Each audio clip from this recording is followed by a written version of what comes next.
B'sha'a tova and mazal tov to all of the expectant and new mothers. My sisters, this week's Parasha study is dedicated to your zchut, your merit and protection.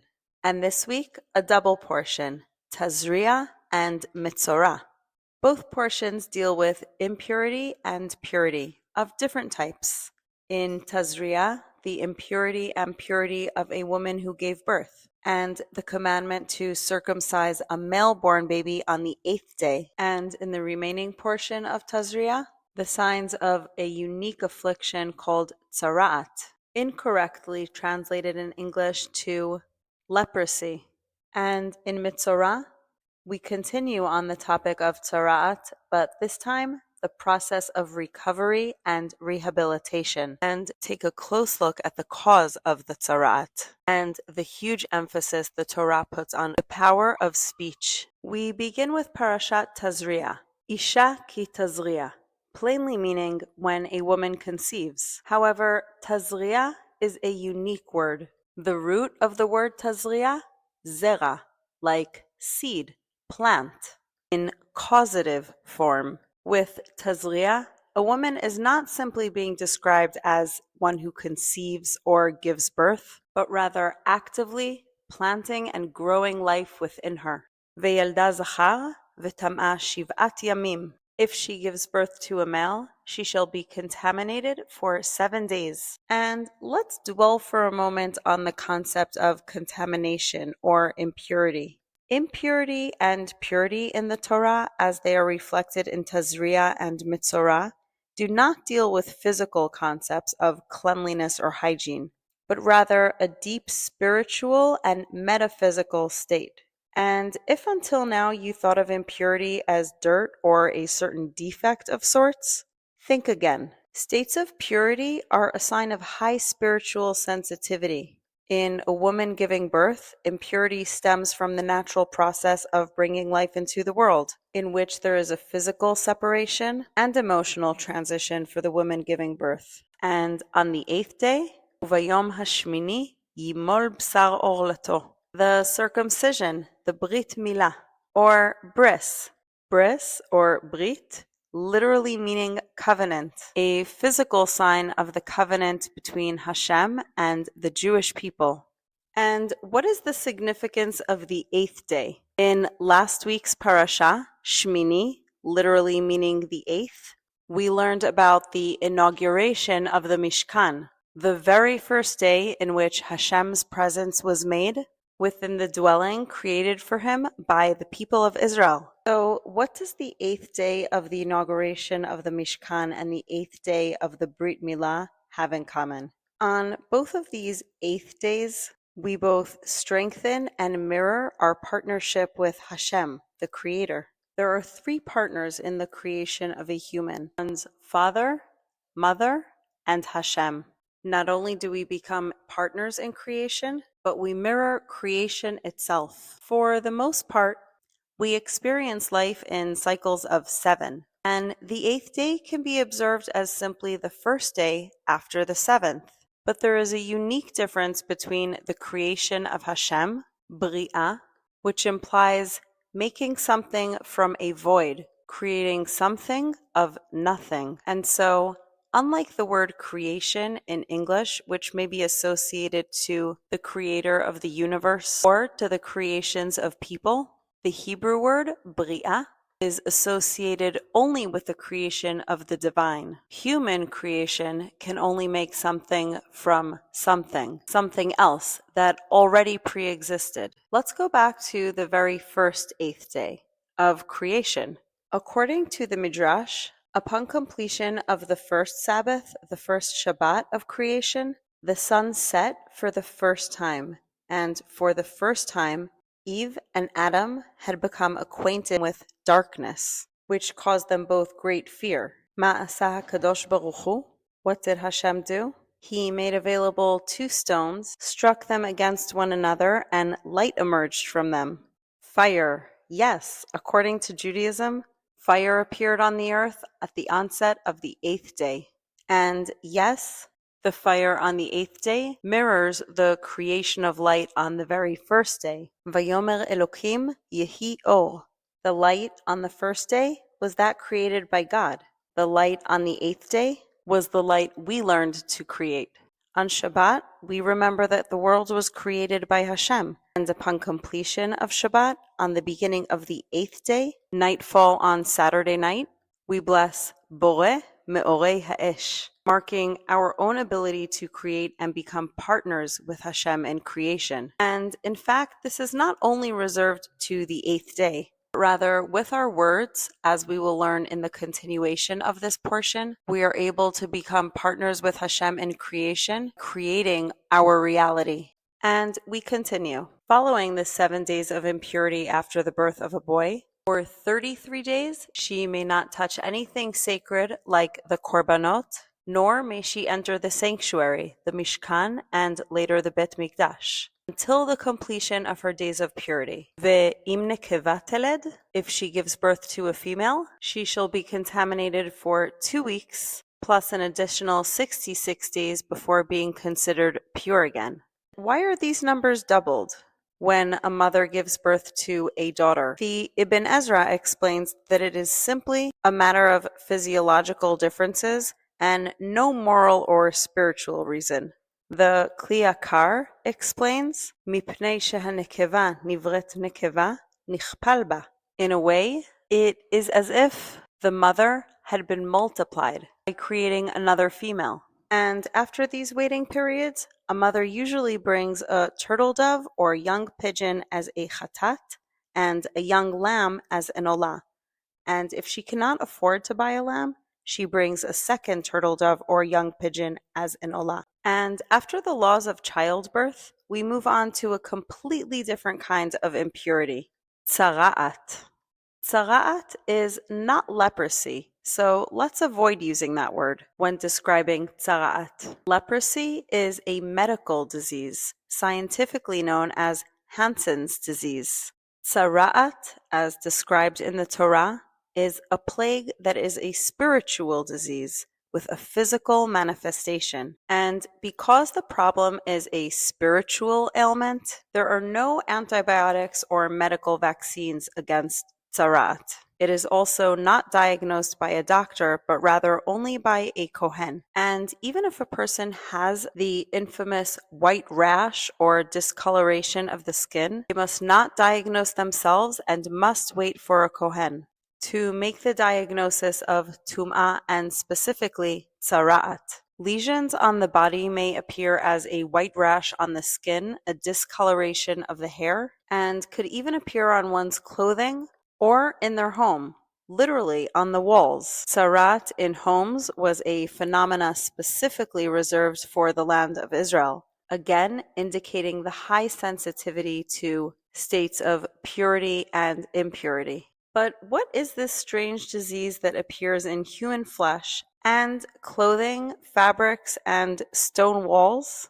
Chazal, the sages, teach that the root of the problem is the sin of lashon hara, literally the evil tongue, including slander, gossip, or any negative speech about others, which we will talk about in detail later. The word tzara'at, describing this affliction, is a derivative of motzi shem ra, to bring out a bad name, or simply to contaminate one's reputation. First, the kohen determines whether a person is tameh or tahor, impure or pure, and sometimes may put the person in quarantine, similar to the quarantine we are all familiar with, followed by a 7-day re-examination. And if the person is diagnosed as a Metzora, they must remove themselves from the camp or the city in which they reside. Tzara'at is a uniquely severe state of tumah, impurity. The order of the different manifestations of Tzara'at as they appear in the Torah are opposite to the way they appeared in real life. The Torah describes Tzara'at first in the body, on the human flesh, which is the most severe condition of Tzara'at. But in reality, it began outward, first from the walls of a person's home. And only if the person was not awakened to do tshuva, did the Tzara'at grow closer to one's clothes, and only as a last resort, if there was no moral change, the Tzara'at spread to a person's body, their skin, and their hair. The Metzora must rip their clothing and may not take a haircut or shave. And any Metzora, male or female, must cover their heads and face down to their mouths and announce, "I am tameh, I am impure," so that people passing by may know to stay away from them, and so that others know to pray for the full healing of the Metzora. The Metzora was the only type of unclean tameh person who was sent outside all three areas of the camp. And once Bnei Israel entered the land of Israel, the Metzora was the only type of tameh person who was forbidden to be inside of a walled city. And there is more. People may not say hello to a Metzora, and a Metzora may not say hello to others. The Torah is making it abundantly clear that this is a serious offense. The Talmud states that a person who speaks Lashon Hara, is equivalent to denying the very essence of Hashem. Anyone who speaks Lashon Hara, Omer HaKadosh Baruch Hu, En ani v'hu yicholin ladur ba'olam. Hashem responds by saying, "He and I cannot dwell together in the same world." Meaning, by speaking Lashon Hara, bad speech, we further distance ourselves from the divine presence in this world, in our own lives. Lashon Hara may and is highly likely to result in loneliness and social ostracism or isolation of the person who is being spoken about. And therefore the Torah prescribes measure for measure, midah keneged midah. The Metzora is sent to isolation outside of the camp, not for the purpose of being a cruel and extreme punishment, and certainly not like the coronavirus, because Tzara'at is not contagious, but because it is through this solitude that the person who spoke the Lashon Hara experienced the same social isolation that they caused with their own words. And now we have reached Parashat Metzora. Zot tiyeh Torat HaMetzora beyom ta'arato. This shall be the law of the Metzora on the day of his purification. Whereas in Parashat Tazria, we discussed the symptoms of the Metzora, in Parashat Metzora, we discuss the first stages of the Metzora's purification after the physical ailments have already passed, and through all the stages of rehabilitation back into general society. Vayatza HaKohen el michutz lamachaneh. The Kohen shall go to the outside of the camp and shall look, and behold, the Tzara'at affliction had been healed from the Metzora. And once the Kohen identifies the Metzora as healed, we begin a complex and detailed ceremony that the Metzora must go through in order to be purified again. Several items are collected for this process, each with their own unique qualities. 2 healthy kosher birds of a type that cannot be tamed, and preferably ones that would look the same. And birds, famously known for tweeting, symbolize the root of Lashon Hara. Tweeting, chattering. A stick from a cedar tree, a tall tree representing pride. Shni hatolat, a piece of wool dyed red, and ezov, a piece of ezov grass, which grows low to the earth, which together bring the person who speaks Lashon Hara back down to earth. By quashing the quality of pride, ga'ava, we reduce the likelihood of speaking Lashon Hara again. And the ceremony using these items is not some kind of healing ceremony or witchcraft. Its components operate on a symbolic level and do not aid in the physical healing in any way. As we mentioned at the start of this parasha, the Kohen has already identified the person as pure physically. And in fact, with Tzara'at, there is no doctor and no cure for Tzara'at other than us ourselves. The Metzora is forced to sit outside of the camp until they contemplate their own healing process. There are those who recover quickly, like Miriam, Moshe's sister, who was afflicted with Tzara'at for only 7 days, and others like King Uzziah, who remained a Metzora till the last day of his life. And on this topic, A king who is afflicted with Tzara'at must step down from being king until he becomes pure again, for however long that may take. So why is Lashon Hara, the sin of speech, so serious? As we observe in creation, the entire world was created with speech. Every act of godly creation begins with God said, and the result, and it was so. And here too, in our own lives, we have the ability to create reality through our own speech and actions. Humans were gifted the special and divine quality of speech, and through it, our ability to create our own reality or destroy it with our very own words. With Lashon Hara, everyone is harmed. The person who speaks, the person or people who hear, and of course, the person being spoken about. Today, the ability to go viral can be just that, deadly. When Lashon Hara is spread in a wide format, it's as if we are spreading a massive virus. And think of words like arrows. From the moment they are shot, it is impossible to return them. And when speaking in viral terms, Lashon Hara can easily translate into hundreds and thousands of arrows. The Gemara compares a person who speaks Lashon Hara to a snake. And for what reason?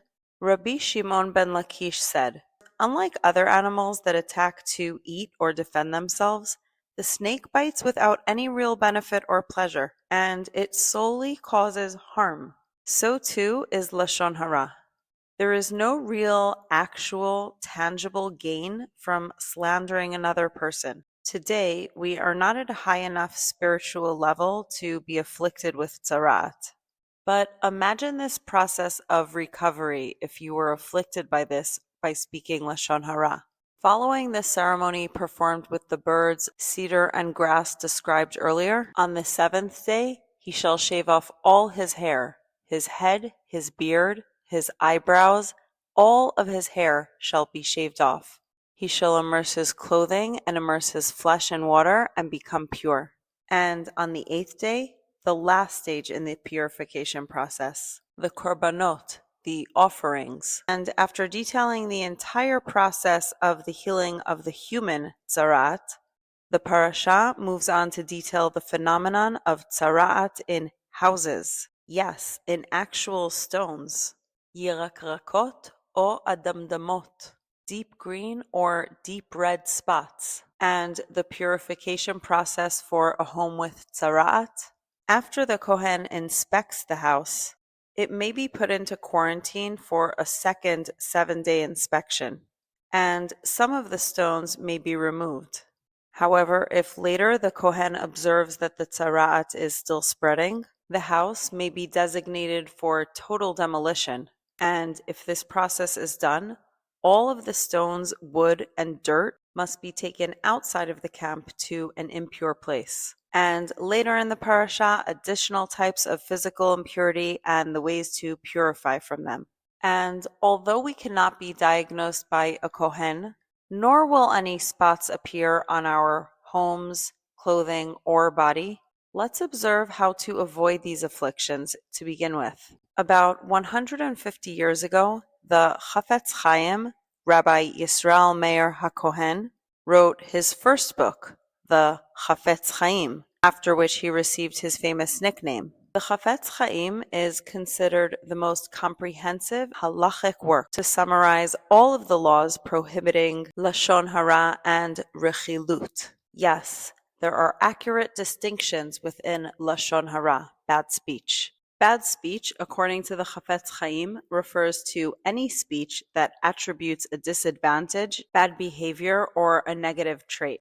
And this applies not only to speech about others, but negative speech about ourselves included. Do not belittle yourself, your value, or speak badly about yourself in front of others, not even as a joke. And whereas we may have thought that saying things that are true is okay, the prohibition of slander applies even if the things being said are true. In fact, if the things are not true at all, it is a completely different, more serious prohibition called Hotza'at Shem Ra, And what is the difference between Lashon Hara and Rechilut? Lashon Hara is specifically something negative being said, albeit it being true. And Rechilut is simply gossip. Rechilut shares the same root with the word rochel, peddler. A rechil, someone who speaks gossip, is like a peddler who collects information about people in one place and offers it off somewhere else. The Chafetz Chaim takes a concept that sounds extremely spiritual, guarding your speech, shmirat halashon, and makes it extremely practical and precise. And Lashon Hara is not limited only to people. According to the Chafetz Chaim, speaking negatively about objects, places, or property can be considered Lashon Hara. For example, one should avoid slandering their own home or anything else in your life. If there are things that we perceive as flaws, it is better to focus on what can be fixed and improved. This view is extremely progressive. The Chafetz Chaim emphasizes that one's own speech has the power to shape how you perceive your own reality and does not only define what should not be said, but also what should be said. The Chafetz Chaim identifies 31 mitzvot, 17 don'ts and 14 do's related to Lashon Hara and Rechilut. And the root of the reason, what makes us susceptible to speaking Lashon Hara? The Chafetz Chaim gives the acronym Kol Gehenom, Kaas, anger, Leitzanut, mockery, Ga'ava, pride, Yeush, despair, Hefker, lawlessness or neglect, Nirganut, irritability, Ve'omer mutar, one who says it is permissible to do so. And how does this all relate to us?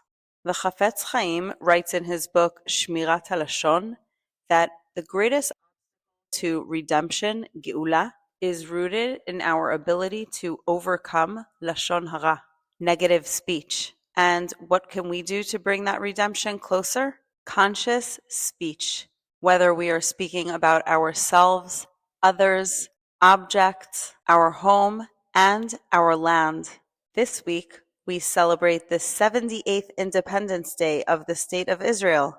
This Shabbat also marks Rosh Chodesh Iyar, the first day of the month of Iyar. And so I conclude by wishing you a Shabbat Shalom, Chodesh Tov, ve HaAtzmaut Sameach. We will meet next week for another double portion of Parashot Achrei and Kedoshim.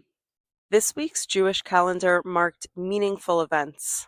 Let's take a look. The first, Yom HaShoah, Holocaust Remembrance Day, marking the loss of 6 million Jewish lives during World War II. And exactly 1 week after Yom HaShoah is marked, we commemorate Yom HaZikaron, Israel's National Memorial Day, fallen IDF soldiers and victims of terrorism. And on the 8th day, the Yom HaShmini of that sequence of events, we celebrate Yom HaAtzmaut.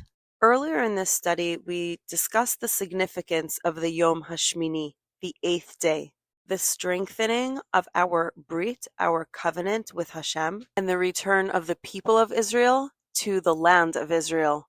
And today, we merit to have the state of Israel. And we each have the ability to bring that Geula even closer into our lives, as prescribed by the Chafetz Chaim. Israel's Independence Day doesn't mark only the establishment of the state in 1948. Our returning to being sovereigns in the land of Israel after almost 2,000 years in exile is a distinct forward motion of Geula, redemption. And as the recording of this video 78 years later, continue to bring Geula even closer, even and possibly especially through the act of speech.